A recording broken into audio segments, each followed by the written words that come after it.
Welcome to the Rundown Podcast, hosted by Don Costante, a nationally recognized event presentation expert with over 30 years of experience and author of Beyond the Scoreboard. This podcast takes you behind the scenes with industry leaders to unpack the insights, strategies, and creative tactics that drive unforgettable live experiences. Let's get started.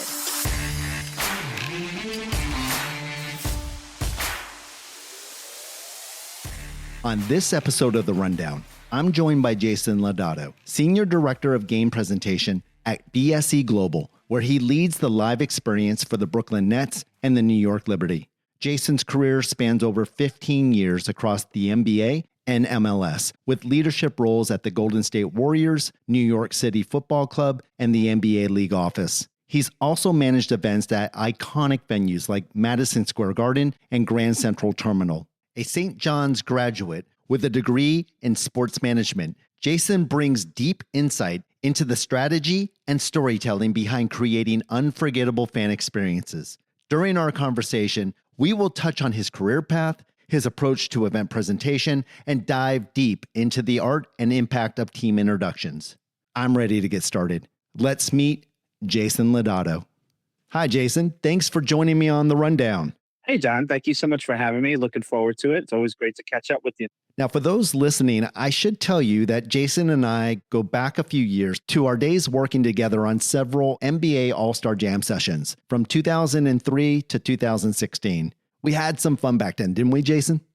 We sure did. It was a lot of work and very hectic. I used to call you the general back then because you were my right hand, and you were the one that I relied on very heavily to help me get everything done and kind of keep things moving. So, yeah, we spent a lot of days and nights together throughout the country, and it was an honor to work beside you. It was my honor as well. And before we get into today's topic of team introductions, I'd like to begin by taking a moment and have you share your career path to becoming Senior Director of Game Presentation for the Brooklyn Nets.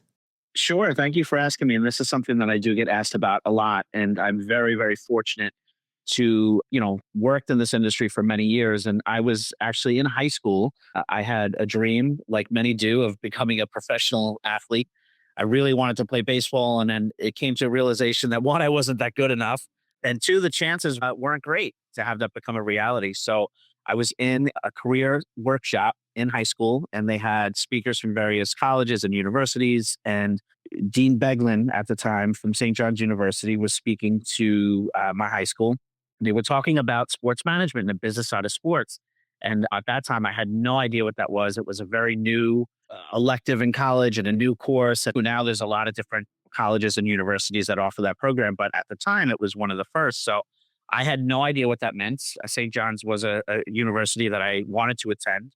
So I, on the spot, said, I'm going to study sports management and kind of figure out what it was. And I studied it. And obviously you learn the intricacies and the ins and outs of the industry and what it means. And you learn a whole new perspective in terms of what goes on behind the scenes in sports. And, as just being a sports fan back then, obviously I had no idea what that entailed. I didn't know what any of those things meant. And I studied it and I loved it. And I kind of took it from there. And at the time, the Knicks were hiring for a fan festival that they were having.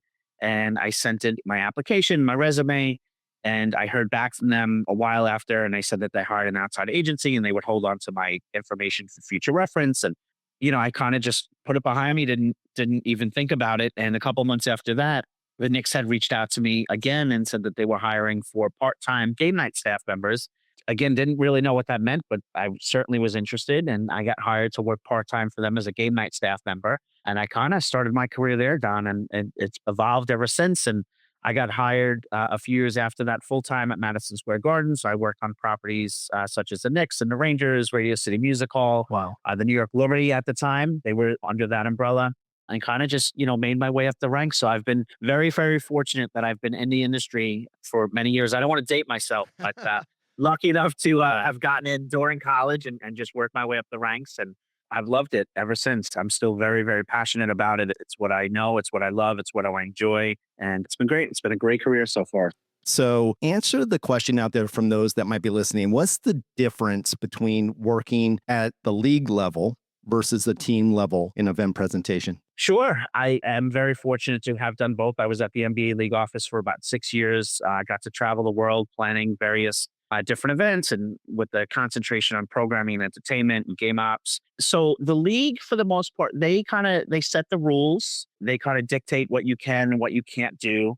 Another thing that the NBA is very, very good at is they really establish conversation amongst all the teams. So you can talk about best practices and you can if you're exploring doing a ticket offer on Tuesday nights and you're struggling a little bit, they can literally link you up with any other team in the league and say, hey, X team did this and they found it very, very successful. So the league is very good at maintaining relationships with the teams, making sure that you're following the rules and all that stuff. But more importantly, sharing best practices. As game directors, we speak to the NBA and all of our colleagues around the league each week.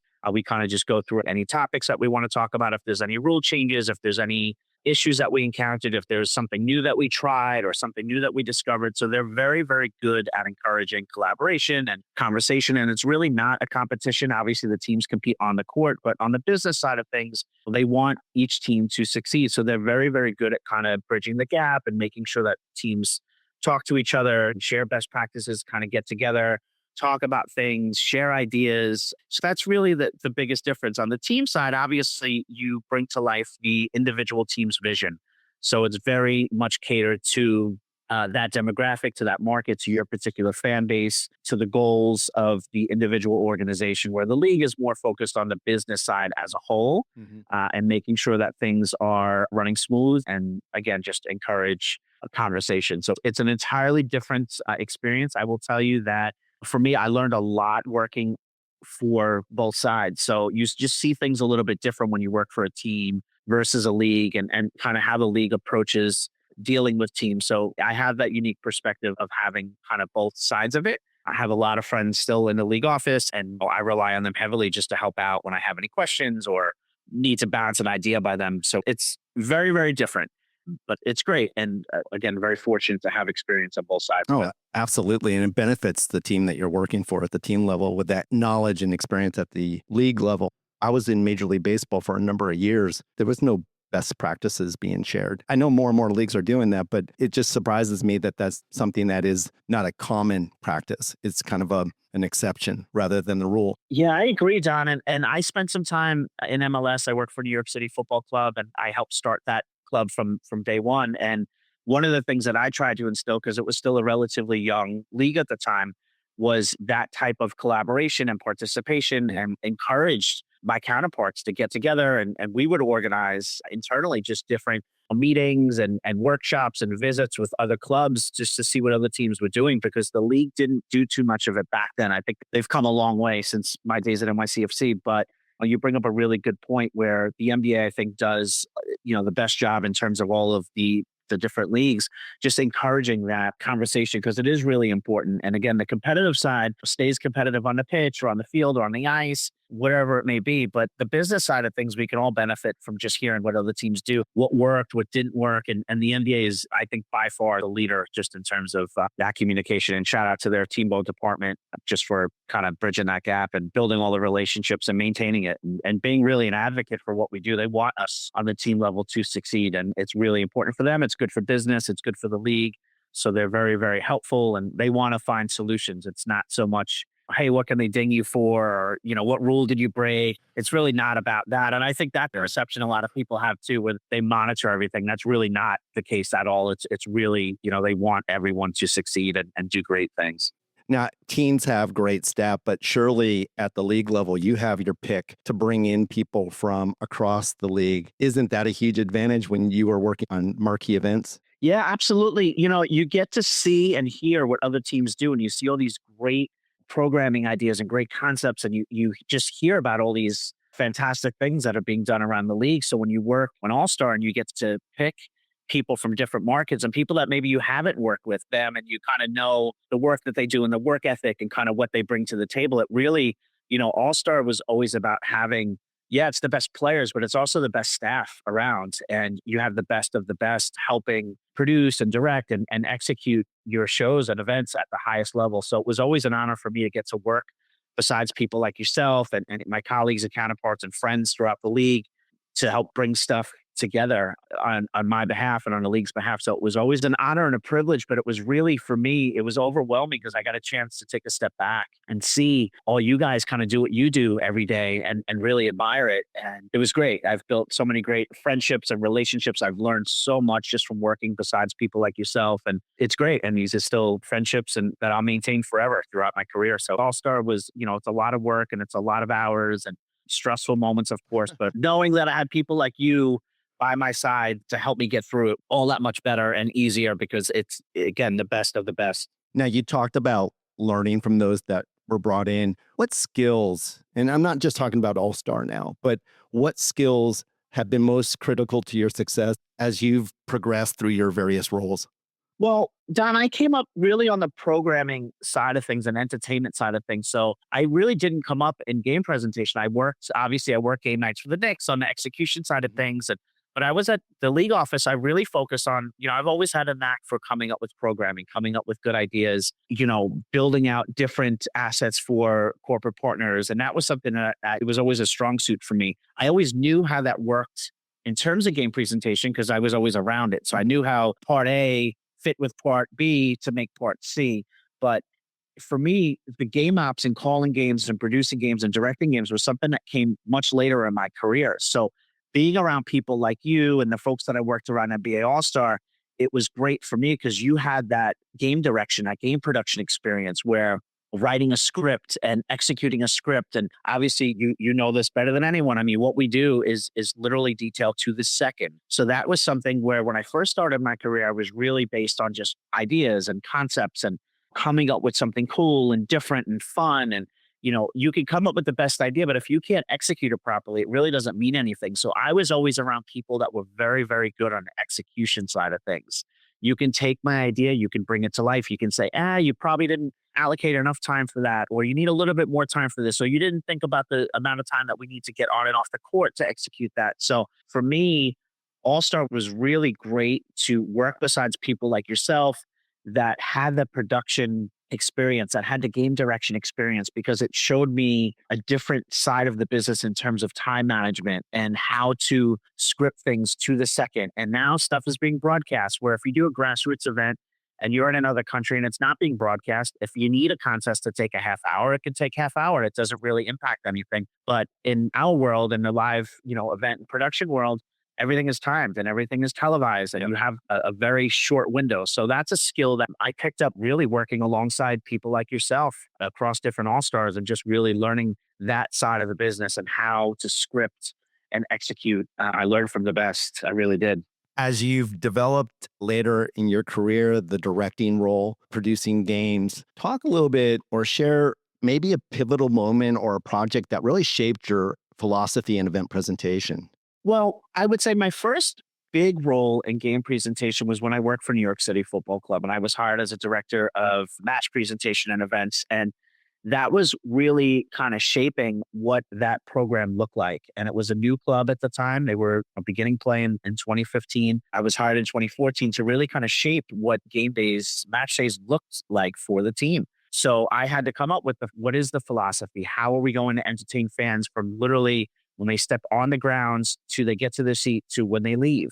And that was something for me that was new for me, but it was something that I was very, very passionate about. Like I mentioned before, I've always been keen to the programming side of things and really kind of coming up with new ideas. So that was the first time I actually had to develop a philosophy for a team and for a club and put together, what does that look like? What does every moment of the day look like? And, we take for granted as sports fans, you go to a sporting event and whatever programming entertainment you see outside and the music and the videos and all the things that kind of bring the game to life. As a fan, you just show up and that's kind of what it is. I mean, I look at things in a different lens now, but as the person that was literally responsible for each one of those elements, for me, that was the first time that I really kind of felt a shift in my career, a shift in my skill set. And that was a whole new level of responsibilities and something that I, very, very proud of. To start a sports club anywhere in the country is an honor. And to be able to do that in New York as a native New Yorker and just to see the team's success now, it's been great. It was an honor. And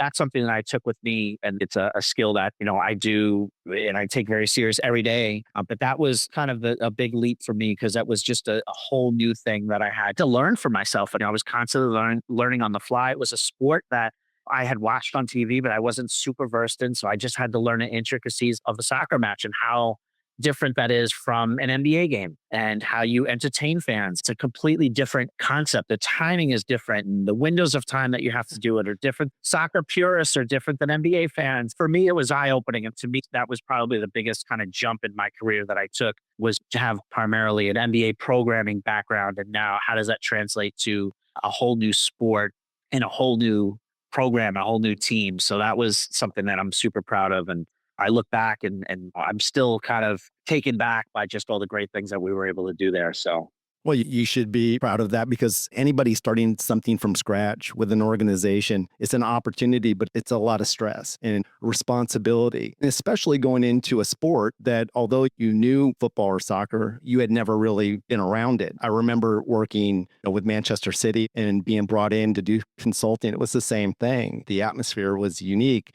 The one thing that I kind of leaned on was the fact that the core principles of event presentation apply anywhere and at any level. It's just learning how to customize that to specifically the fan base. That was a lot of fun. And I'm sure that was the exact same thing that you went through, obviously, in New York. absolutely. You talked about shaping that philosophy. And then I'm really interested now in having you kind of share what is your event presentation philosophy? And it doesn't have to be specific to what you're doing now in Brooklyn, but if somebody were to just ask you, Jason, tell me, what is your philosophy to event presentation? What would that be? Great question, Don. And for me, I think everyone has civic pride. Everyone is super proud of where they come from. So if you're from New York or wherever you're from, everyone is very, very proud to represent that city or that state, that market. So for me, I've always been about bringing out that civic pride. And I think by utilizing local traditions, really being ingrained in terms of what is popular within that market has always been something that has been near and dear to me. Again, I did it at NYCFC. I worked for the Golden State Warriors for 5 years. I'm a native New Yorker. I was very, very nervous about moving to the West Coast because their program was so strong. Their game experience was so great. And shout out to BY and all of the folks that kind of brought that show to that level, that I didn't want to interrupt that. I was, a native New Yorker. What I knew was New York, and I knew East Coast culture, and I knew the kind of the vibe and what people like here. I was very nervous going there because I didn't want to interrupt anything. I didn't want to do something to be disrespectful, or I didn't want something to miss the mark because that's an East Coast thing. So I literally spent 2 years when I was out there just ingrained in the local culture and going to local events and listening to local music and learning kind of their lingo and the way they do things. And that's when I started to kind of make my mark over there, was just doing things that were very near and dear and true to that particular market.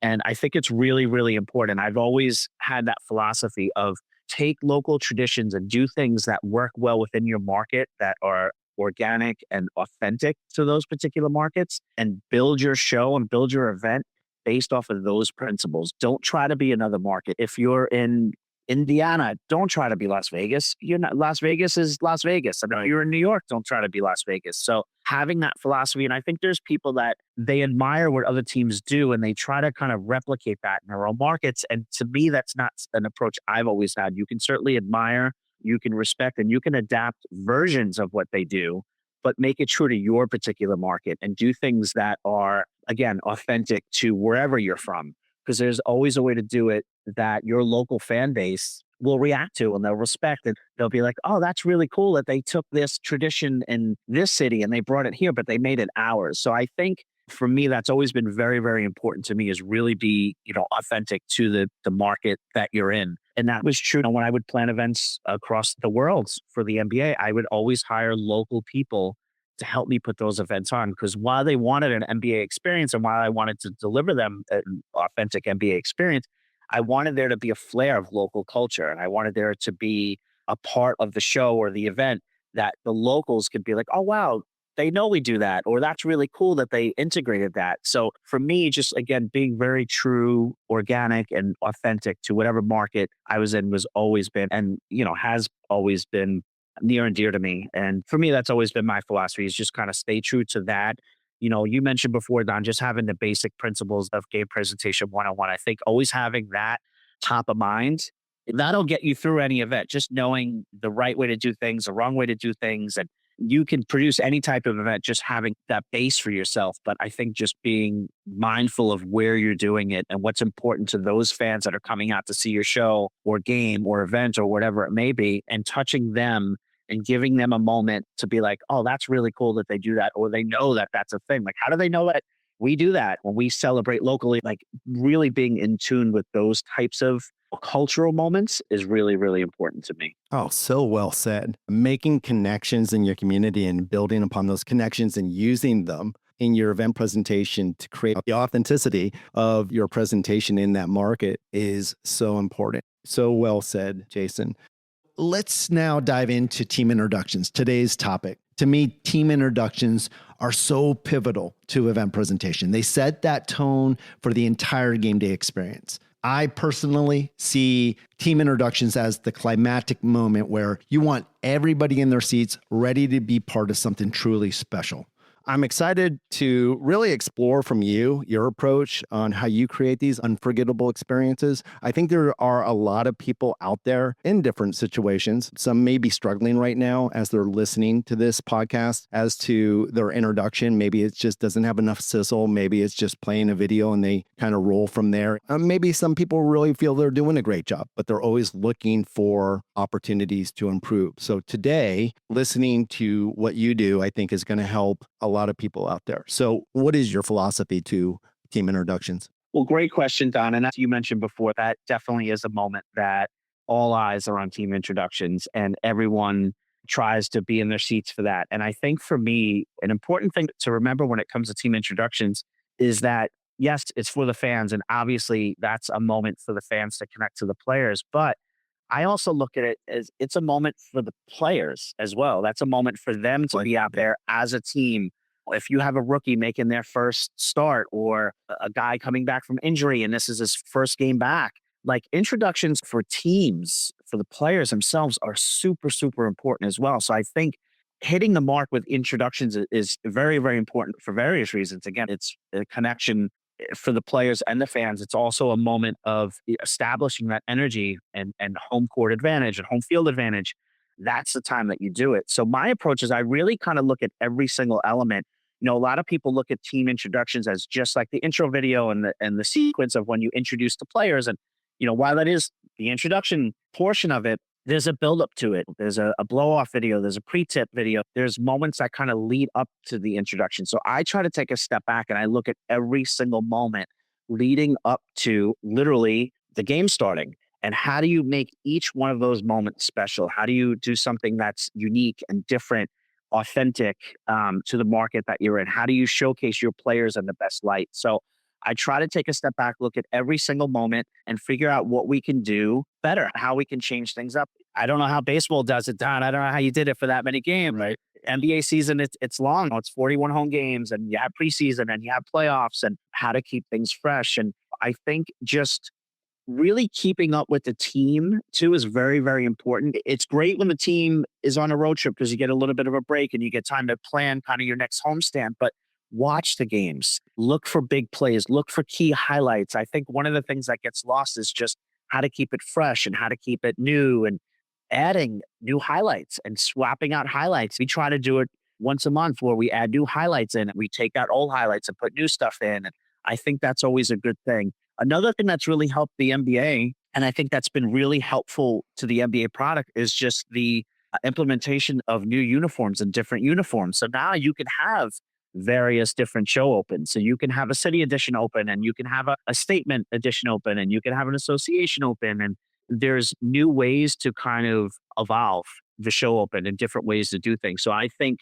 that staying on top of what's fresh, keeping up with the team, it's super, super important. You can have 8 games in a month and it's hard to find the time to come up with something new. But I think just adding new highlights, changing a music edit, having different versions of your show open, I think is super, super important. But I think really taking a step back and looking at every single moment is crucial to the success of a show and to it not getting stale. And even if you change the tip-off video, but you leave the blow-off video for now, and then you wait, and then you swap that out, when you put all those pieces together, if you're a season ticket member and you come to numerous games, you're seeing and experiencing something new often. So it doesn't feel like the same.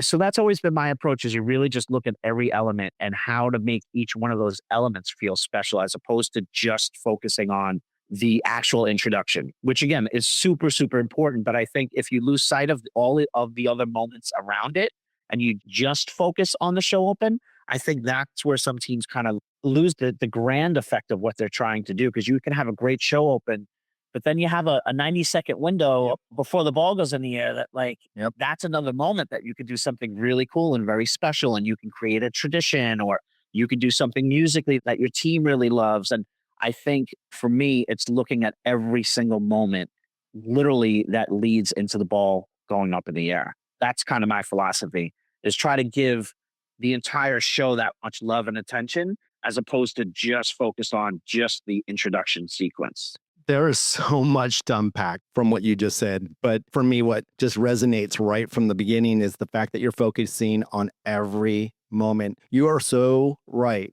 It's not just about the player intro video. Once that video is done and the lights come back on, what are you doing next? Yes, you have the players being introduced, but you are so right. In every sport, after the player's introduction, you're going to have another 90 seconds to 2 minutes before the start of the game.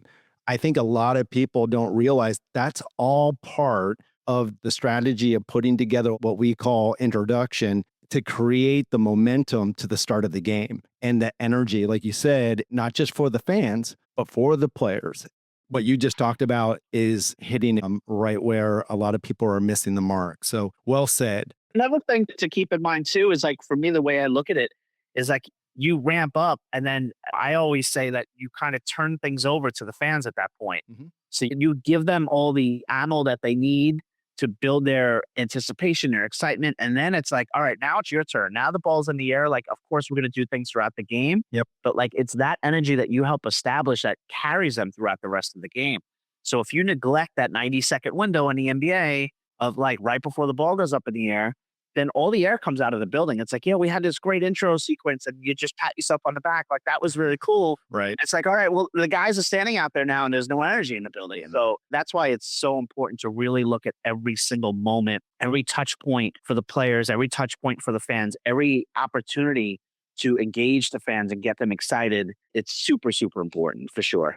Let's dive a little bit deeper and now into the creative process, starting with, when do you first start your planning process for team introductions? Really, all the time, Dom. It never really ends. Honestly, you learn kind of what works, what doesn't work in real time. We have a game tonight, for example, and I'll watch the intro sequence and I'll come up with an idea or a concept or take notes of stuff that we want to do different for next season. So honestly, it doesn't ever turn off. You're constantly thinking about ways to evolve and make things better and make things different. I'd say you get really into the weeds with planning, and you really develop a team around you to bring that vision to life and talk about what the vision is as soon as the off season starts, because it takes a long time. And it's one of those things that you want to do it right. You want to do right by the fans. You want to do right by the players. But then you kind of monitor throughout the offseason, what does the team look like? What is the team in terms of the players? Like, what's the personality of the team look like, as that plays a part into it? What's the thematic going to be? Are we coming out super gritty? Is it a big production? All that stuff takes a really long time. So you don't really turn it off. But I would say as soon as the off season hits, you're really knee deep in planning for next season and kind of figuring out the direction of where you want to go. Because again, there's just so many different things that you can do. There's different approaches. There's different mentalities. There's, so many intricacies that goes into a show introduction and player introductions that you really kind of just map everything out. And obviously see what technology is out there, see what other teams are doing, see what worked, what didn't work. Those are things that you're constantly just kind of keeping your eyes open and watching to see if you're inspired by something else that you want to try to implement into your show. My wife says it all the time. I don't know how to go to a sporting event as a fan anymore. I'm constantly looking at all of the behind the scenes things. And I think that's something that makes me better at my job, is that I want to see what's out there and I want to do bigger and better things. So it never really ends. You're constantly just thinking of ways to evolve and grow and do things better and different. You want to put on the best show possible for your fans and for the players all the time. Never ends. No, it never ends. And you're right. Going to shows and we're always nitpicking, looking at every angle, the timing, the transition and execution, how things are being done. We can never just sit and just enjoy. As you talk about the creative process, it's never ending. It really begins in the off season. Are you taking a central theme into your player intros? Maybe it's the organization's theme for that year. Are you getting players' feedback from the previous year or incorporating other types of organizational goals? And you talked also about in your philosophy of culture and community. Are you trying to create an open that reflects that culture, the history and community within your introduction so that it resonates more with your fans? Talk a little bit about that. Yeah, that's a great point and a great question. Now, I think it's super important to integrate all of those things. Like you should be aligned with your marketing department and you should know what is the campaign, what is the tagline, like what's the mantra for the team going to be next year. And then obviously we work very, very closely with basketball operations and they're in tune with the players and what the players like and kind of any intricacies around the team, if there's a certain theme or something that the general public may not know, like a tradition that they do in the locker room or a particular song that they like. So I think it's really just taking all of those different puzzle pieces. And of course, you don't want the team's look and feel to say one thing and then the show up it looks entirely different. Your job in game presentation is to bring the show to life and bring all of the different components to life. So yeah, there's definitely different pieces to the puzzle and working closely with different departments, but I think that's where our expertise comes in. And that's where we're able to say, hey, we think that we can bring this mantra to life in this way, knowing our fan base, knowing game presentation, knowing the different tools that we have access to that we can use to bring that vision to life. So I think for us, it's really taking all of those tidbits of information that's important to the team and organization and ownership and management and the fans and the players.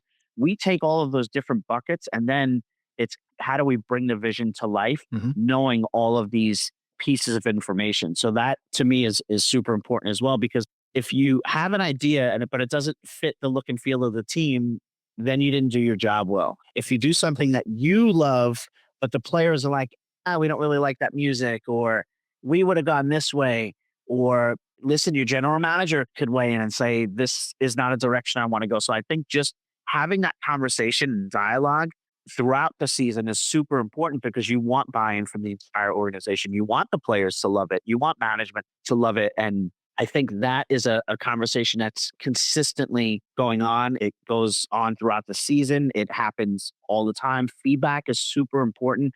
You know, Don, in our industry, and you know this better than anyone, no news is good news. But sometimes I like to hear the good news. Sometimes I like to hear, hey, the players saw what you did last game, or hey, we noticed that we really liked that vibe that you went, or that we noticed in the timeout you tried this new contest. That's cool. That to me is assuring. That means we're moving in the right direction. That means that people like it. So yeah, it's super important to have buy-in and feedback and really just understand the goals. Every team, it doesn't matter what sport, doesn't matter what league, it doesn't matter if you're an NBA champion or the last place team. Every single team in sports has a direction going into the season. So being in tune on the game presentation side with what that direction is very, very important to bring the vision to life. Because again, if the team is going to be about, grittiness and talking about how prepared the team is going to be, then that's the vision that we're going to bring to life on our side. If it's a totally different approach and you're going to focus on young players and the future of the team, I've done it all. So those things are super important to know because that's how you bring the vision to life, is kind of knowing what the vision is and what the North Star is and what you're trying to get to. Because I think that is the best way to showcase your players. And again, the company and the team's goals are super, super important to know and be lockstep and in tune with, because that's how you bring the show to life. You mentioned during the creative process in developing your intro, the involvement of basketball operations and or ownership. Talk a little bit about how involved are basketball ops in ownership with the Brooklyn Nets. Well, every team I work for, it's different. It is different. And entirely different. Basketball ops is very involved. They like to know what we're doing. More importantly, why we're doing it. If it's something that we feel strongly in, they'll support us. But we're very engaged with them in terms of saying, hey, we're going to try something new this game. this is what we're looking to do. Especially if it's something that impacts introductions, we like to give them a heads up, to the players know, because the players are very, very dialed into their own traditions. If they do something with a minute 15 on the clock, they're going to do something at that same moment every single game. And I think a lot of fans don't realize that. So if you do anything to interrupt their flow on a game day, we like to give them a heads up. If we have a guest PA announcer, if we're doing something special for introductions, if we're going to have a guest MC or host, or we're going to switch music up on them for a game, like those are the types of things that we let them know immediately so they can be prepared. They can provide feedback. They can give the guys a heads up. Our job is to entertain fans and to get the fans ready to have a great experience, but we can't interrupt anything that the players do. At the end of the day, they're trying to win a basketball game. So our job is to make the environment and the atmosphere as best as we can for them, not to interrupt them. So yeah, I think for us, it's really just being proactive. And I think it's always been about being proactive. Don't wait until you do something, until there's a change, until they notice it. And then you get that call going, hey, that was a little different. Why'd you guys do that? Yeah. Which some teams do and some people do. So for us, especially now in Brooklyn, if we change anything in terms of introductions, we always give basketball ops a heads up. And they're great. The entire team is fantastic. They're very receptive to what we do, how we do it, why we do it. It's just that mutual respect and giving them the heads up of like, hey, this is going to be a little different for this game. Or hey, ask around a little bit. See if the guys even notice this. Do they like this? Do they not like this? I think that's really very, very important. We have a new head coach this year, and every head coach does things different, and things that are important for one head coach could not be important for your next head coach. So I think just knowing what's important to Jordi Fernandez and what is he about? What does he like? What does he not like? Knowing those things is very, very important. And I think just having that constant communication and dialogue with basketball ops is very, very important, because again, you're representing them and you want to do right by them and you want to put on the best show possible and you want them to react to it. You want them to respect the show and to get that energy that's needed on their end to go out and perform. So yeah, it's very important. Ownership as well. I mean, ownership comes to games and they're involved and they want to see that we're putting as much energy and effort into the show as possible. So each ownership team is completely different. Some owners are very involved and some not so much. They pay attention. I promise you that. They all pay attention, but how much feedback they provide, it's different based on how many games they go to and how important the show is for them. The show isn't as important as other teams. And I think every owner, same as general managers and team presidents, and every team has its own kind of set of guidelines and standards and philosophies and goals and priorities. So every team is a little bit different, but as an owner, you want to make sure that you're putting on the best show for your fans and for the players. So owners definitely watch and they provide feedback when needed. And we know when they're there, and you always want to put on the best show. And I think another thing for me, and I tell this to people all the time, it doesn't matter if you're playing the last place team on a Monday night or the first place team on a Friday night.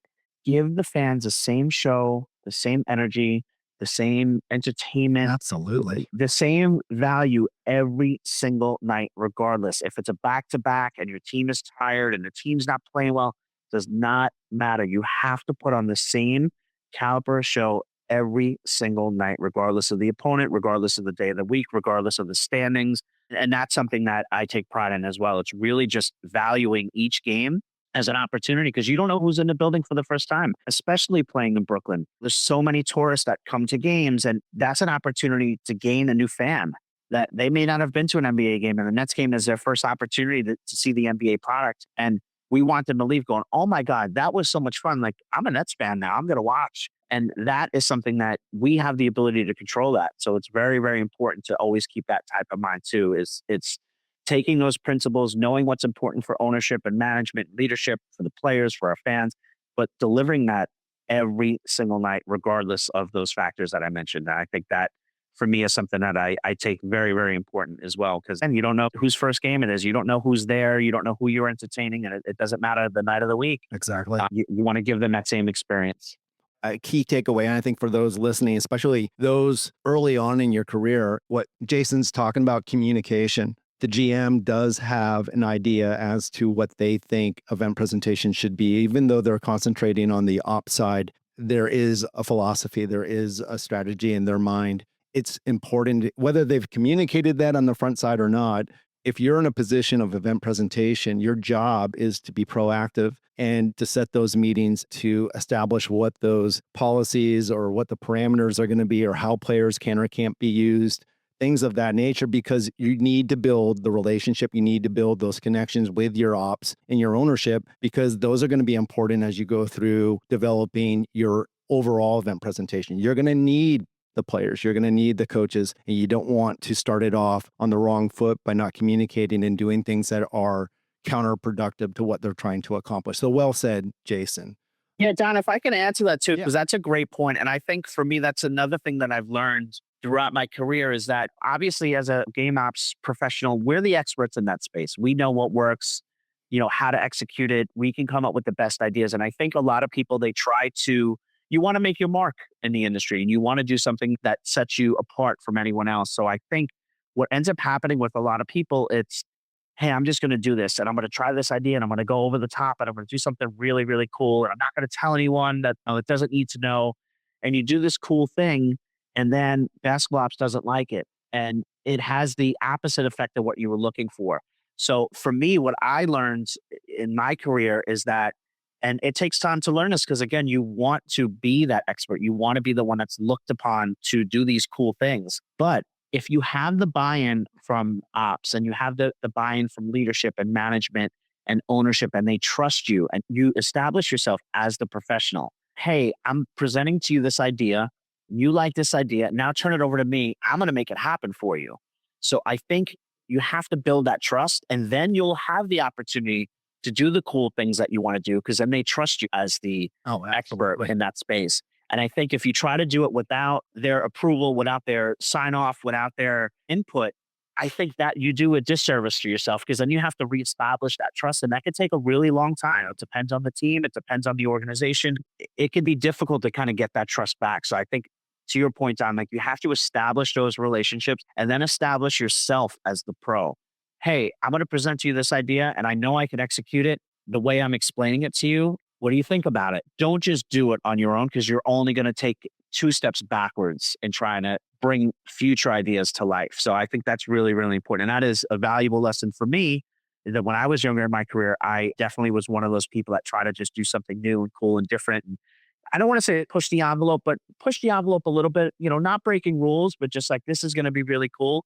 And luckily it's never come back to bite me. It's always been stuff that people have been supportive of. But then looking back, I'm like, oh man, if I would have told the team, I probably could have gotten this out of it too, or done this. So don't always try to be the hero, be the expert, not the hero. Important in our industry is that you'll have the opportunity to do those things. And even more importantly, you'll have the support of everyone on your organization to do those things. So if it doesn't go well, it's okay. You get up and you try it again, as opposed to, hey, why did you do that? And then maybe it backfires on you. So that's just another piece of information. It's a partnership without question. And getting them involved like that and being willing to try new things together, it's okay to fail. Not that you're going into a situation where you're expecting to fail, but you take calculated risk. And I think a lot of people have learned for whatever reason not to take risk, or they're too afraid to try something in collaboration with even the ops department just because they don't want something to come across as a negative or a fail. And I think that to your point, when you put yourself in a situation where you're collaborating, you're having the communication and you're establishing yourself as the expert, they're looking for you to take steps like that. I hope people listening are registering the importance here overall is communicate. This next question, it's not intended to spend a lot of time on, but I find it interesting. A lot of people have different capabilities out there with their facilities, and I'm now talking about digital aspects here. I'm just curious, for you in Brooklyn, do you guys produce all of your digital elements in-house, or do you outsource some of those? And if you do outsource, what elements are you outsourcing? And I ask this because as people are listening, some people don't have the type of staff to create their own stuff. So maybe they are outsourcing, or maybe they are doing what they can to create what they can to establish an intro video and maybe some LEDs. And I'm just curious from you at the level that you're at with the team that you're at, are you producing everything in-house? Are you still outsourcing? Why are you outsourcing? What are those elements? And what's the importance of the quality of the elements that you're putting out there? Great question, Don. And we're actually in the middle of a study now to just see what other teams do. We have a WNBA team as well, the New York Liberty play at Barclays Center. So we have two properties. We're pretty much year round in terms of basketball. So we're taking a look back now and just seeing what other teams with like models do and how they do it and their staffing. So I would say that about 90% of all of our digital creative and assets comes from in-house designers. We have about 10% or so that we have external vendors. They produce it for us. So it depends on bandwidth. It depends on what the request is. What is I that will 10% though? What is that? it's more like game day pumpers and anything game related, any partnership or sponsorship assets, that stuff gets created in combination internally and with the external partner.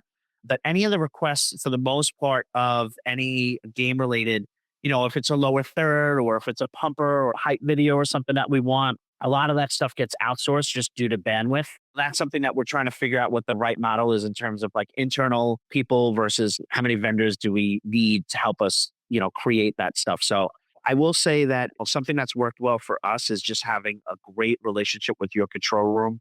Our control room at Barclays Center is top notch. They had vendors that they work with that help them with projects. So they know the building, they know the specs, they know how content needs to be created and delivered and uploaded. So a lot of the times we'll just ask if they have a vendor that they want us to work with. They work for reasonable rates.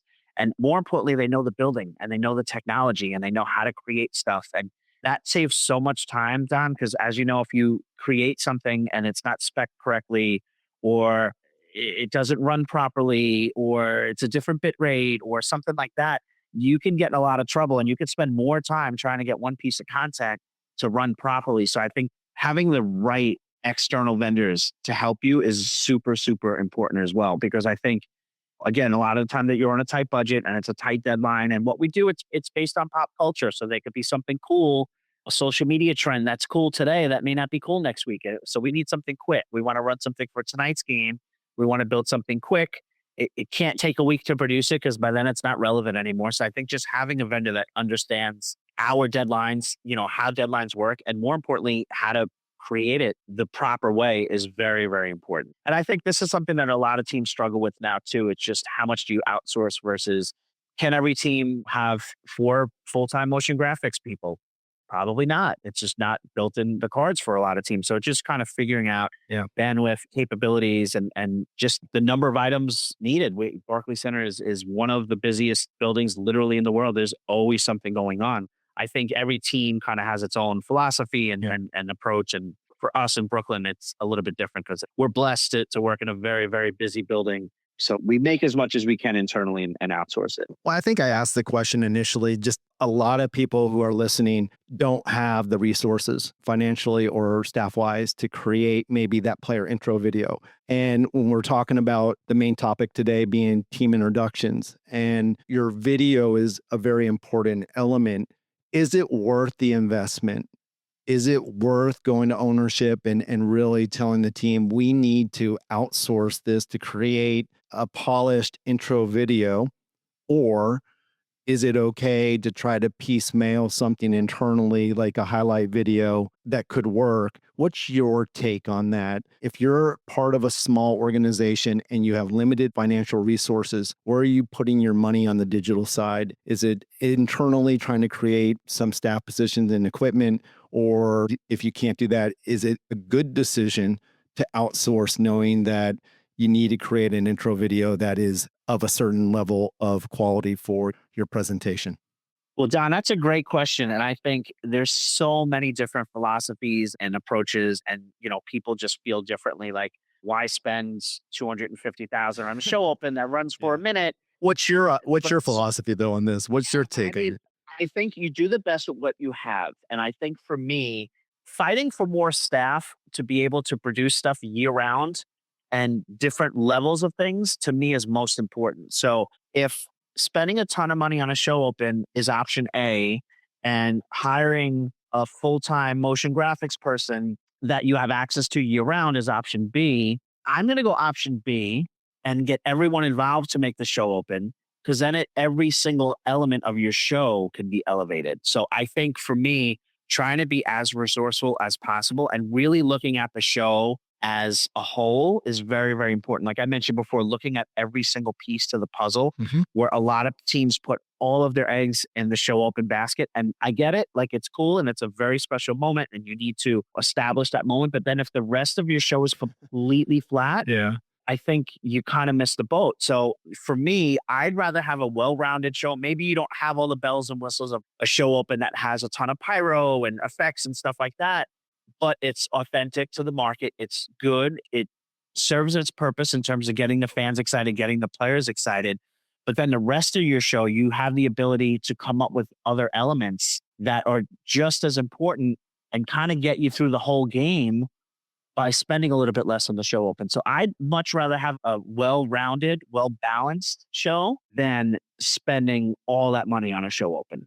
I love that advice. And I think that's needed for those listening to hear. Even those that are just in positions to oversee event presentation think they need the fancy player intro video. That's 40, 50, 60 grand, whatever it may be. And that's all you're going to get. And to your point, allocate the money so that it's not just about the show open, but a more established, well-balanced presentation. So I do love that.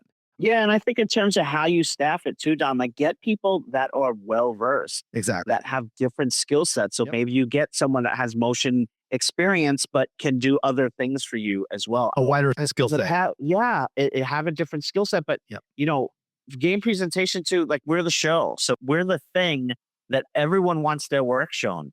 So I'd rather have a pool of 3 or 4 people waiting for me to like say, hey, it'd be great if we had this, and they make it, and then they get to see it on the board and they get to see their hard work on the board. And then they're like, okay, what's next? I'd rather have that. And I have people waiting for you to give them more stuff to create. Then again, you put all of your eggs in one basket and you get through that. Remember, the show open is the video itself is a minute and a half. You know, you're not filling a lot of time. It's an important time, of course, but so yeah, I would definitely space it out across the entire show. You had talked a little bit about special effects with pyro and things of that nature. Talk a little bit about what you believe the role technology plays with team introductions, and whether it's lighting or pyrotechnics, projection mapping, whatever it may be. How important is that? And I know obviously there's a budget to that, which limits a lot of people from what they can and can't do. And when you do have a budget, how do you decide what elements to include? That's a great question. And I think a lot of people only take into consideration the budget of like, hey, it costs X number of dollars to build this piece of equipment or to rent this piece of equipment or to buy this piece of equipment. But then you have to think of the labor that it takes to move that equipment every single game on and off the court. And a lot of people don't take that number into consideration. So they just look at okay, it's a capital purchase and we're going to spend X number of dollars to buy these lasers. But then you don't think of the rest of the cost. So cost plays a huge, huge role in terms of what you can and can't do. I think it's important for sure. Ticket prices go up every year. You know, they don't go down. They don't stay flat for the most part. They go up. So I think having that entertainment value is very, very important for fans, especially in a market like New York. There's a lot of different entertainment options here. So I think utilizing technology is very, very important in a show, whether it's a fan cam, whether it's pyro, whether it's special effects, whether it's lasers, regardless of what it is. I think it has to be impactful. So you have to measure the importance of what you think makes the most impact on your show. Is using pyro for the national anthem and you're going to spend a lot of money to do it, is that impactful? Sure, it can make an impact, but like you kind of have to weigh your options. So I think having some balance of technology, obviously, if budgets allowed it, I would love to do more. Everyone would. I don't think it's mandatory. I think it's nice to have if done right. Yeah. And if it ties into the rest of your show, if you have an elaborate show open and there's different cues that you can do something cool with pyro and it kind of just puts the bow on it, I think that's great. But I think to have pyro just to have it, exactly, it's got to mean something. So I think pyro and technology is a piece, another piece to the puzzle of what your show open looks like. So I think it is important to have an element of it, again, because there's so many teams that do it and leagues that do it. And I think you have to have a part of it, but have the part that works for you. And listen, a lot of the times it's dependent on the technology that's in the building and what your LED boards can work with and what it's compatible with and how much physical space you have in a building, and all those things come into play. So I think kind of knowing what the options are and then figuring out what the best option for you is based on all of the factors that you can't control, the budget, the space, the labor issues. I think then you as the expert can make a suggestion in terms of, hey, I think we can utilize this piece of technology. Like pyro doesn't really work for us, but we can do this. Could be really, really cool. Or we could do a fan cam that a lot of teams don't do. Technology is such a wide space in terms of what is part of it, that it doesn't just need to be part of the show opener. It just doesn't need to be flame effects during player intros. I think there's a lot of different ways to utilize technology. So it's really kind of knowing what's out there and whether or not you can do all of it, but knowing what your options are so you can pick the best option based on all of your factors in your show. And it's also knowing it needs to enhance the moment that you're adding it to. And I'm talking about player introductions here, but obviously you might not be able to do it every game. And maybe it's only one time a year is the right moment. And this is in collaboration with your ops and your ownership and leadership, but is the opening day the right moment? Maybe you have one or two or maybe three games that you're putting everything into. You're trying to create a wow that will be talked about, but you don't have the financial resources to do it every game. That's okay. Yeah. It's just understanding that as well. It's not an all or nothing. It's understanding this is what I'm able to do and how do we make it the most impactful. Yeah. And I think that's, again, it goes back to communication. So if you communicate, hey, we're only going to have pyro on weekend games, and you remind your basketball arcades, hey, it's a Saturday night game. Well, don't forget, we're going to have pyro during intros, and they like it. They're an advocate for you. Exactly. They can go back to ownership because the request coming from basketball is a little bit different coming from game presentation. It can actually help and benefit you to get those resources needed to be able to try and do more stuff. So again, that's where the communication comes in. We're like, let them be your advocate and help push for your show and benefit your show. But there's definitely nothing wrong with doing stuff for certain games. And I think that's part of the process. And that's part of being an experienced game producer and kind of knowing your budget and knowing what you can do and when you can do, prioritizing games. It's super, super important to kind of know what you're working with instead of just saying, well, we can't do pyro every game, so we're not going to do it. Pick your spots. Pick your moments, like you said, opening night, whether it's a big holiday season is very, very big in the NBA. We get a lot of new fans in the building during holiday season. So if that's a time that you want to make your mark. So there's nothing wrong with not having the budget to do something every game. Just, again, be the expert and you dictate when you are going to do it and have a reason why that's the game or the games that you chose to elect to amp those games up. One event presentation element that is probably the most important that we haven't talked about when it comes to team introductions is the approach that you take to music selection. And we've already established that team introductions is more than just the video, but it's the transition music out of that video into your player intros, your player intro music, the music you're using to hype or to generate excitement as it leads to the start of the game and what that start will be. My question to you is, do you collaborate with players on the music or do you just focus on just what resonates with the fan? And is there a specific genre of music that you prefer to use? Let's just talk first, team video. Is there a particular type of genre that you like to use when you're dealing with player intro video? And are you getting feedback from the players? Well, in the NBA space, most of the players love hip hop. It's something kind of near and dear to them. A lot of it has to do with the market as well. Obviously, Brooklyn is well known for hip hop music and music in general.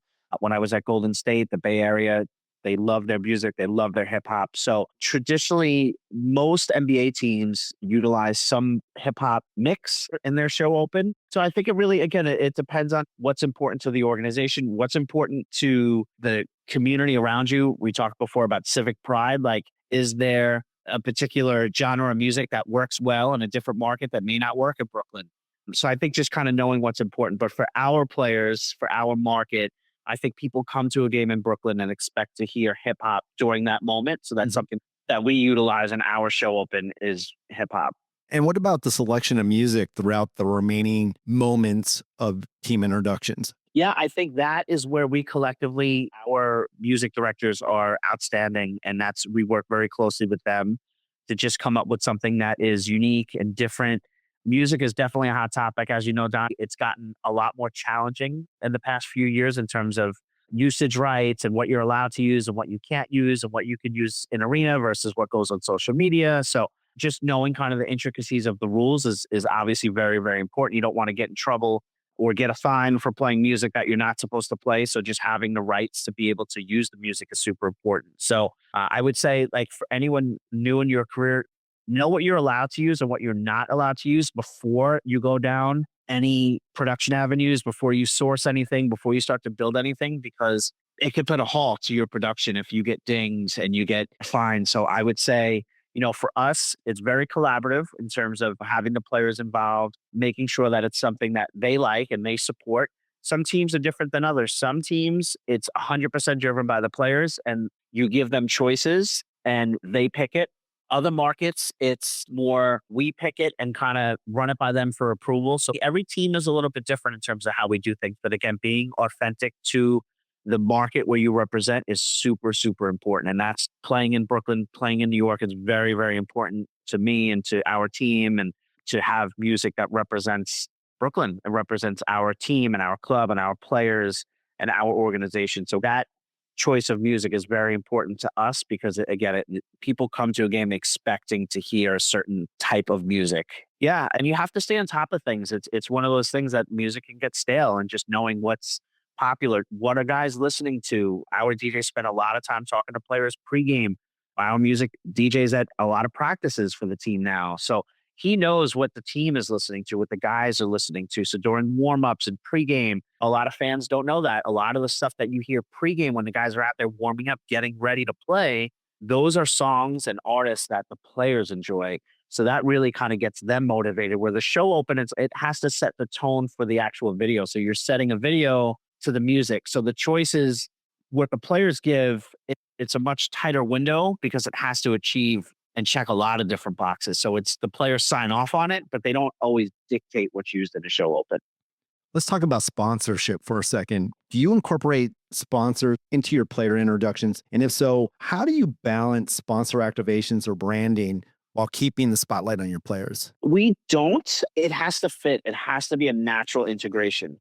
For me, I'm very, very particular about how and where and when we place partners.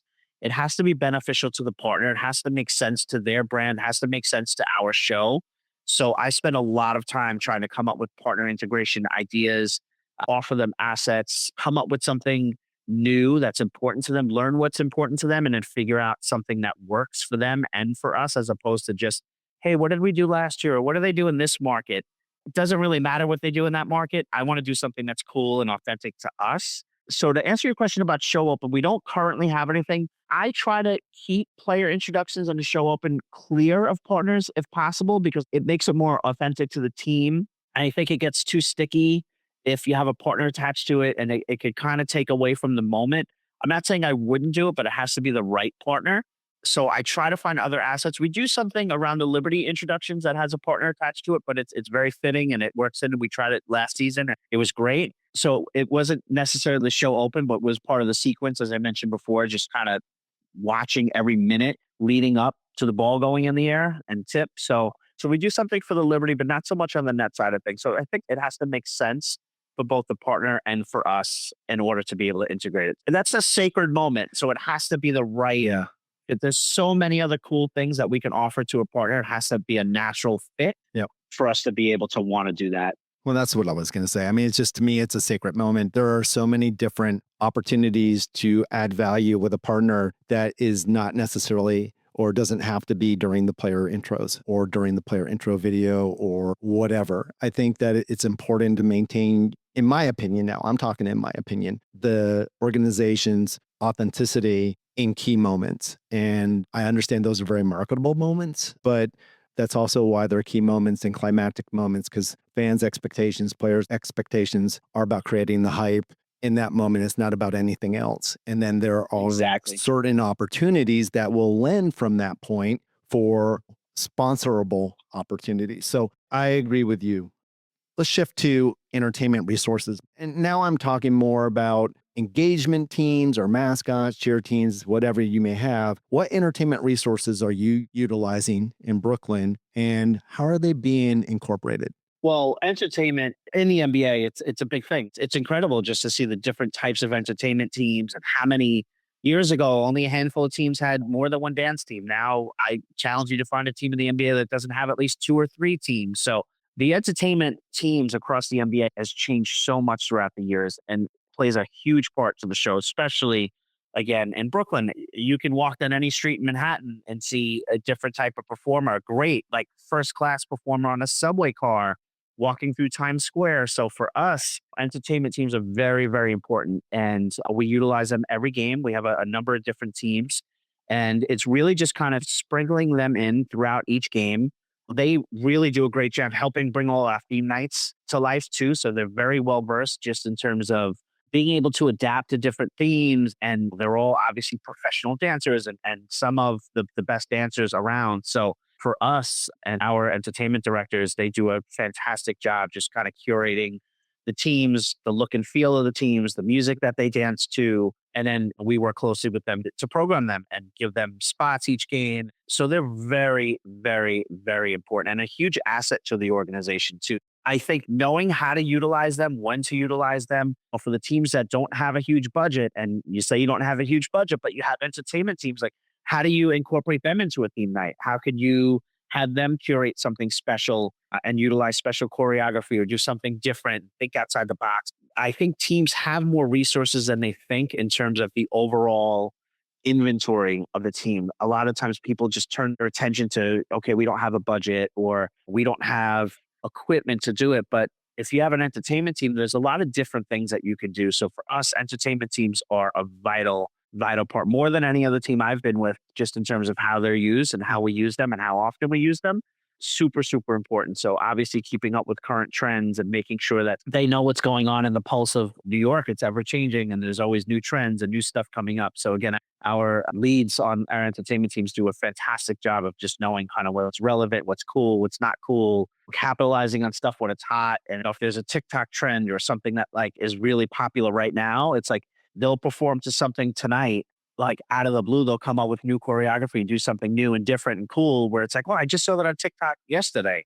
So being able to adapt is very, very important. And I think we do a great job of staying relevant, finding ways to plug them into your show. We only get X number of time out. So just making sure that it's tasteful and well kind of thought out. That's our job, is again to take those puzzle pieces and put them into play. Well, I ask about the entertainment resources and how maybe you incorporate them into your team introductions, because there are teams, I've watched their performances and I've noticed their entertainment resources aren't being utilized for their team introductions. And I just think that's a huge opportunity wasted, because I think it's important to think in terms of visuals. You have the digital visuals, of course, but how are you painting the picture on the floor or on the ice or on the field? How you bring it all together and use those resources that are available to you, that are branded to you, to correctly put those pieces, like you said, into the puzzle that tell the story and create the moment. I think that type of visual is very important, because once the eyes are off the video screens and lights come up and it comes to the floor, what are you doing? How are you creating that energy? And what is the visual that people are seeing? And I think that the point of this question really is for those people that are out there, maybe that aren't utilizing your entertainment resources. I just want you to think differently. But think about your mascot or your mascots and your dance teams and whatever else you may have available, drum lines, whatever, and how can you incorporate them to be impactful and do it in the right way? Don't simply incorporate them for the sake of incorporating them, to your point, Jason, but how do you do it the right way? Yeah, and it's important because that is such a pivotal moment, as we talked about. So even if you don't have a ton of money, even if you do have a ton of money to spend on the video, like that's only one part of it. You have an empty court. The players are close to the benches. Like there's nothing going on the court. Then what do you do on the court? So I think utilizing your entertainment teams is really, really important. And that's why you have them. So whether it's utilizing a drum line, as you mentioned, Don, and you could put people in the stands, or you come up with unique choreography on the court that's specific to the show open, or you have a mascot. Like we incorporate all of our entertainers for our show open every game. It's a great tool to have. It's very visual. It's very cool. It kind of brings everything together and it sets the tone for the rest of the day. And it lets fans know, like, wow, like the game hasn't even started yet. Look at all it's organized chaos. It's like, I call it a circus sometimes because there's so much stuff in a positive way. It's like a great visual experience. Is like you can look at the video board and you can listen to what's going on, and you look on the court and there's lights going. There's so many different ways to utilize your entertainment teams. And I think that that's where communication, again, like come up with a vision, what's important. If there's a cue, we found it out a few games into the season, there's like a visual cue in the show open that we didn't know was intentional, but we turned it into like a transition from the video live onto the court that we implemented 5 games into the season just from watching the video that many times. Our entertainment director was like, "Oh, that's actually pretty cool. We can do that. We can mimic that live on the court as it's showing on the video." So it just gives you another opportunity to try something new, try something different, try something unique.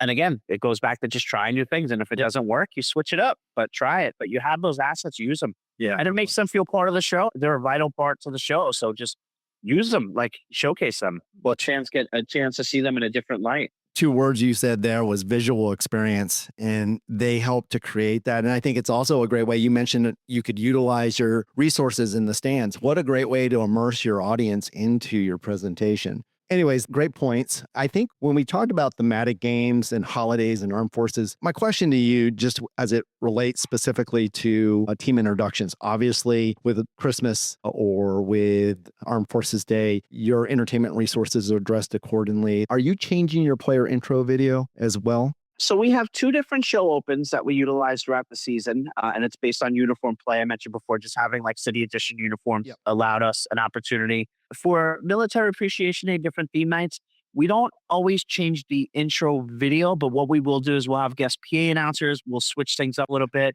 and we can add a color guard or something like that, what we may not do for every game. We'll implement small additions to the opening sequence, but not necessarily the show open. So we can do things a little bit different and make it look and feel a little bit different, but it's not necessarily retooling the actual introduction video.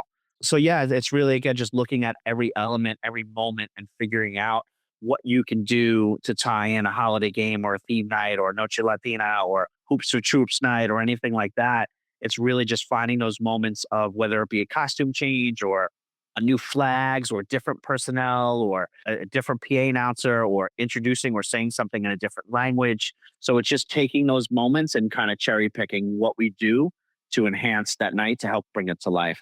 And you said early on in our conversation, you're looking for ways to keep it fresh for the fan. So it's a great way to remain innovative while maintaining consistency in your quality and tone. But these things that you're talking about, great for keeping it fresh for those that are seeing the show day in and day out. Yeah, absolutely. You have to look at every opportunity that you have to do that. And to us, we take for granted that we see the show every game and we're around it all the time. But for a fan, switching one little thing or saying something in a different language or wishing people happy holidays, those little tiny touches that for us, it's just like, that's a little minor thing. Like it really resonates with fans and they notice those things. And that's what it's all about. It's when you hear feedback or you hear from someone or you had someone that went to the game. I was like, that was really cool that you guys did that. In my head, I'm like, oh, I didn't even think that was a big deal, but it is a big deal to somebody. So paying attention to those little minor details, especially around the holidays or like a thematic, regardless of what the theme is, like those little touches that you can do, really, they go a long way for fans. And fans really, really pay attention and appreciate that. And that's something that, again, it goes back to, it doesn't matter where team is in the standings. It doesn't matter who the opponent is. If you can leave someone with that impression of like, oh, well, that was really cool that they did that, or they acknowledged the military in that way. They did that. One thing was really cool. That's what we do. And that's what we do day in and day out. So it's really important to just pay attention to those moments and think of every line item on a rundown as a touch point. Change the way you deliver it or say it or present it. And it goes a long way with people. So, and it keeps your show fresh and it prevents it from getting to be the same show over and over again. So it's important to do. And it makes you feel good too. It's why we do what we do. Exactly. You mentioned you have 2 show opens that you use throughout the year. If the Nets make it to postseason, to the playoffs, are you making adjustments to the team introduction at that point? Oh, yeah. We look at it, start of a new season, everything kind of gets washed and you take the things that worked well, but you build all new inventory for the postseason. So preseason, you don't really unveil. I don't think any team really unveils anything new. You're kind of just recycling stuff. So you have the regular season and then postseason, you really kind of start with a clean slate and you go through every single element of your show and you refresh it and you build something new. Sometimes you take something that worked well, if it's a traditional thing or something that really get the fans going and the players love it, you can freshen those things up for the playoffs. But for the most part, you kind of start with a clean slate and build everything fresh and new for playoffs. Ah, so cool. We used to do that with the Spurs as well. It got to postseason Yeah. is by each round, you know? Each round, yeah. By the It time we get to ramps the up. finals, it ramps up for sure. Yeah. And that's where when you look at pyro, and if you have the budget to do pyro, then how do you make changes to the pyro so it looks different every round? So do you add anthem in? Do you add different cue points in your video? Do you come up with a video that has specific cue points for pyro? So that's when you try to think ahead and you think like, all right, this round we can do this, but like next round we're going to add this. Fans aren't going to know to expect during the anthem to run pyro. So you kind of have an idea in the back of your head of how you can elevate each round and how you can take things just that much higher and do something new each time. So it's fun. Those are definitely great times, and it's an opportunity to put together a whole new show. Speaking of trying new things, is there something you've always wanted to try, but you just haven't implemented yet for your team introductions? Great question. I think something that I see a lot more of, the NFL does a really, really good job of this. And I think it hasn't really scratched the surface too much yet in the NBA.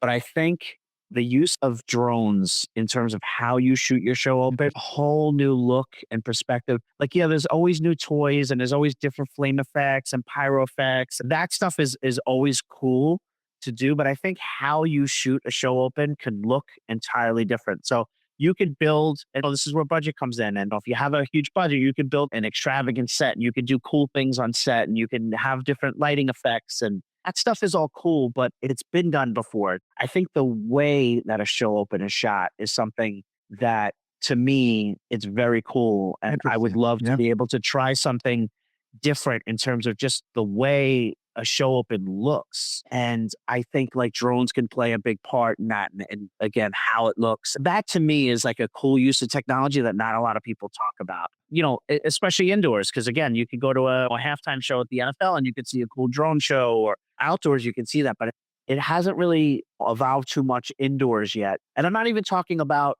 the show opening. I'm talking about how it's filmed. Yeah. Because you can't really do anything above the crowd right now anyway indoors. But Right. I think how you shoot it, I think there's a lot there. I think about that all the time because I watch, and again, there's a lot of NFL teams that do it, and they do cool things with just how they shoot their players and stuff like that.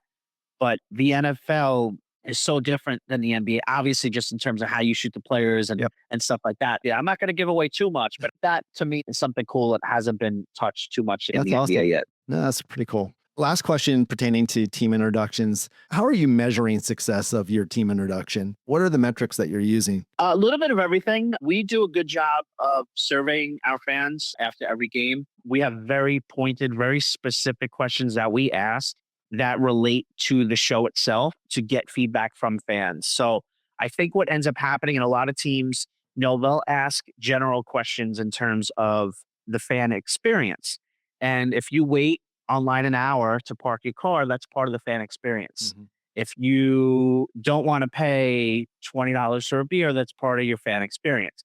So for me, it's always been important to ask very, very pointed questions about the show itself, the music, the MCs, the videos that they hear, the show open, our entertainment teams, questions that come back to us so we can get real time results and we can make changes if need be. If we see that our audio levels are not good and fans complain it's too loud, and that's something that we see in surveys, we can adjust those on the fly. That's not something we have to wait to the end of the season and be like, oh man, a lot of people complain about the noise levels. I wish I had known that. We look at that stuff in real time. So for us, it's a combination of a lot of things. Obviously, our social media team does a really good job at just monitoring traffic, how often people tag us and stuff and post videos. That's really, really important. How fans react to it. I'm always a believer in listening to fans in real time, watching how fans react. For me, my role is a little bit different. So I don't look at the video board during the show open. I don't look at the court. I know what's happening. I watch fans. How many people have their phones out and are recording it, listening to how they react to stuff. So getting that real time feedback is super important. But obviously, looking at feedback that we get from the fans as it pertains to like survey questions and very pointed, direct questions that we can make changes to. Because again, I know there's some teams out there that they'll only look at that stuff at the end of the season. Yeah. And there could be something that you can change in real time. If Yeah. people don't like the music selection that you play, that's something we can change. Give me an hour, we can change that. But those are the types of things that for me, that helps us. And obviously, feedback from leadership and management, all that stuff is super important. But obviously we work for the fans. So fan feedback is super, super important. So just engaging with fans via survey and social media is very, very important. I think the teams that are most successful are those that make it part of their strategy, that they're going to measure success throughout the year, not just at the end of it, to your point. Yeah. And so Sure. Very well said, Jason. Thank you. So we're at the end. I always ask my guests at the very end for their final thoughts. For those listening to today's discussion, what are your final thoughts? Well, I would say networking is huge. Go to as many events as you can, learn as much as you can, write stuff down, pick people's brains. I think that's very, very important. If you come into this industry expecting to know everything, you're not going to succeed. I learn something new every day from every event that I go to by talking to people. So I think it's really, really important to just try to learn something, volunteer for as many events as you can. Obviously, people want full-time jobs and people want to get paid. And I get it. I started my career. I volunteer a lot of events. I worked for the NCAA. I did stuff at St. John's. That was a way for me to just network and meet a lot of people. So really keep an open mind in terms of game presentation. Pay attention to trends. Watch what other teams do. Watch what other leagues do. If you subscribe to NBA League Pass, you actually get to see the video board feeds from every team in the NBA. So I watch a lot of NBA League Pass because I want to see what my colleagues are doing around the league. So you get to actually see, instead of going to a commercial during timeouts, you get to see how we program timeouts. Little things like that are really, really important because it can help you come up with an idea, to share an idea, to offer up an asset for a partner. It just gets you kind of thinking about the show in a different way. So just take it as many events, as many shows, meet as many people, network, keep in contact with people. I encourage people and my colleagues around the NBA and around sports, if you come into a game, please give me feedback. I value when people like Don come to a Nets game, give me feedback, good, bad, or indifferent. Ask questions. Hey, I noticed you did this. Why do you do that? You're only going to get better by encouraging that type of feedback. So ask people, if you work at a college or a university or a minor league team, and invite veterans like Don, like myself, like people, invite us out to a game and ask for feedback. Like that stuff is super, super important because you get so caught up in the execution side of things that it's really hard to come up with new ideas on a game day because you're so focused on the execution side of things. So encourage your counterparts, your peers, your colleagues to give you feedback and be ready for feedback because sometimes it's not always great, but that's how we learn and that's how we grow and that's how we get better. So encourage feedback, ask for feedback, and you'll continue to grow, and watch as many events and shows as you can. And don't get caught up in what other teams do, what other teams' budgets are. Put the best show on given your resources. Wow. Great advice. Super important. Wow. Very, very important. Don't get caught up in watching what other teams do because you don't know the struggles that you may not know. So focus on your own show and focus on every moment and let other teams do what other teams do and you focus on your show. What an incredible discussion today, Jason. I can't thank you enough for taking the time to share your thoughts and experience. You talked about you still are learning. I'm still learning, and I learned a bunch today. And I just want to thank you. And I've really enjoyed our conversation. Same here, Don. Thank you. It's always a pleasure to speak with you. I've always had a tremendous amount of respect for you and your work ethic. And you always put the show first, and you're great at teaching. And I think this is a great tool for those coming up. And I thank you for inviting me and for doing what you do. And you're the best, Don. You've been doing it for a long time at the highest level. And I think we've all learned and continue to learn from you. So thank you as well. That's a wrap on this episode of The Rundown. Have a question or want to share your thoughts? We'd love to hear from you. Just email therundown@gastantegroup.com. Also, be sure to subscribe, share the podcast, and follow us on LinkedIn and Instagram. On behalf of Don Costante, thanks for listening. Until the next time, this is The Rundown Podcast.